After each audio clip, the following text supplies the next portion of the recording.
बहरहाल स्वामी जी देखिए, सर्दियों में भूख बढ़ती है थोड़ी, और लीवर को ये कैसे थकाती है ये ज़रा समझने की ज़रूरत है, क्योंकि ठंड के मौसम में वार्म फूड क्रेविंग जो है उसकी बढ़ती है और इसकी वजह से लोग ओवर ईटिंग करने लगते हैं, ज़्यादा खाने लगते हैं, यानी लीवर को फैट और कार्ब्स दोनों का बोझ उठाना पड़ता है। तो क्या स्वामी जी योग का कोई ऐसा रूटीन इन सर्दियों में अपने दिनचर्या में शामिल किया जा सकता है जिससे सर्दियों वाली भूख को ज़रा बैलेंस कर लिया जाए? सर्दियों में इतनी भूख क्यों लगती है? तो सर्दियों में एक तो नेचुरोपैथी होती है, रातें ठंडी दिन गर्म, तो हॉट एंड कोल्ड प्रेस जो नेचुरोपैथी में करते हैं नेचुरल हो जाता है। जब बाहर से ठंड लगती है ना, तो शरीर अंदर से नैसर्गिक रूप से गर्मी पैदा करता है, तो उससे हमारे रस रक्त मांस में अस्थि मज्जा सप्त धातुओं में, पंच महाभूतों में और जठराग्नि में, माने सप्त धातुआग्नि, पंचभूताग्नि और जठराग्नि प्राणाग्नि प्रदीप्त हो जाती है। जब बाहर ठंड पड़ती है ना, उसका मुकाबला करने के लिए यह है सर्दी में भूख लगने का कारण एक। और उससे खाए पिए भी अच्छा हजम हो जाता है। तो आप बहुत ज़्यादा गर्मी होती है उस समय तो ज़्यादा खा नहीं सकते, इस समय खाएंगे तो उससे बल बढ़ेगा, शक्ति बढ़ेगी।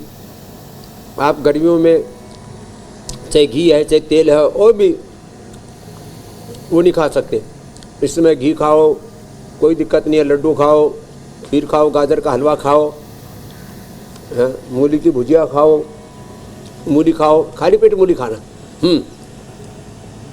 लेकिन उसको पचाने के लिए मंडूकासन, पवन मुक्तासन ये सब करना पड़ेगा और ये करना पड़ेगा, ये करना 100 बार ऐसे। लीवर स्प्लीन देखो एक साथ, ज़्यादा पेट के ऊपर ध्यान दो, पेट के ऊपर फोकस करो भाई कैमरा मैन, देखो लीवर स्प्लीन। कुछ सोच रहे होंगे बाबा जी तो मूली खाते खाते योग कर रहे हैं, ये कौन सा योग है? तो ये औषधि के रूप में खाया मैंने, हाँ, कोई भोजन के रूप में नहीं खाया। एक दो आप ऐसे खा लेते हो ना, तो ये अंदर जाता है औषधि के रूप, वो दवाई का काम करती है। जब मूली के एक दो ऐसे बुड़ के मार लोगे ना, ये दवाई का काम करेगी। पूरी मूली खा लोगे तो फिर ये भोजन का काम करेगी। और फिर जो है आप इसकी भुजिया, और भुजिया भी मूली और पत्ते साथ में इनको पका करके, और बहुत थोड़ा तेल में भुजिया बनानी चाहिए, क्या गजब भुजिया बनती है। लेकिन मूली के पराठे अच्छे नहीं होते, पराठे में रसोई में भी धुआं उठता है, फिर सेहत का धुआं उठता है। तो और जो है जिनको ज़्यादा पेट की दिक्कतें होती हैं और किडनी की दिक्कतें होती हैं, हम तो मूली का रस पिला देते हैं।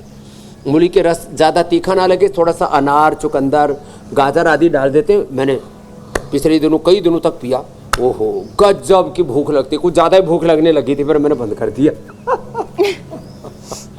तो अंदर के सारे टॉक्सिन निकालने के लिए मूली और गोधन अर्क, सर्वकल्प का काढ़ा ये अच्छा है, ये सारे अंदर के टॉक्सिन्स को निकाल देता है। फिर ताकत के लिए गाय का घी खाओ, खाली पेट च्यवनप्राश खाओ, दूध पियो, कोई दिक्कत नहीं है। तो ये 2 अभ्यास, और फिर लेट करके अर्धनासन, पादवृत्तासन, तो मोटापा भी नहीं बढ़ेगा और खाया पिया सब हजम भी हो जाएगा। तो मुद्दे की बात ये है कि अगर सर्दियों में भूख बढ़ भी जाए, एक एक पैर से जी, अगर सर्दियों में भूख बढ़ भी जाए तो खाने में संकोच ना करें, लेकिन फिर ये याद रखें कि पसीना भी जमकर बहाना है। ऐसा नहीं कि पेट में खाने की लेयर जमती चली जाए और फिर उसके बाद फैट की लेयर आ जाए। फिर योग भी उतना ही जमकर करिएगा, पसीना बहाइएगा।